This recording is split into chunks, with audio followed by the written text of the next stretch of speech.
Well, parking seems to be an ongoing problem in some parts of Richmond, but a new plan could ease the parking problem for some travelers. CBS 6's Jake Burns is live in the studio to tell us more about the possible changes. Jake. Well, Jarita, pretty much anyone who takes a train into Richmond goes to the Staple Mill Road Amtrak station. Parking there is a headache for many, but it seems discussions could be underway to expand. And many folks I spoke with today hope that happens soon.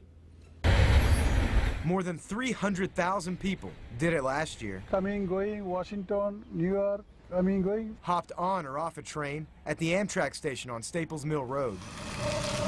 And almost all of them had to deal with the parking. Look how many cars. They're just parked along the curbs. They're not parked in parking spaces. When people come to pick me up, they just make the circle through. It's impossible for them to park and come in and find me. Nursine Jackson knows parking nightmares. She lives in New York City, Lower Manhattan, but parking relief could soon be on the way. According to a report from Saturday's Richmond Times-Dispatch, the Virginia Department of Rail and Transportation is discussing buying up properties around the station to expand the parking. The report says the number of spaces could double.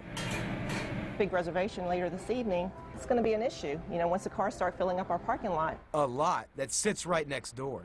Marianna Martatos has owned this steakhouse for 20 years.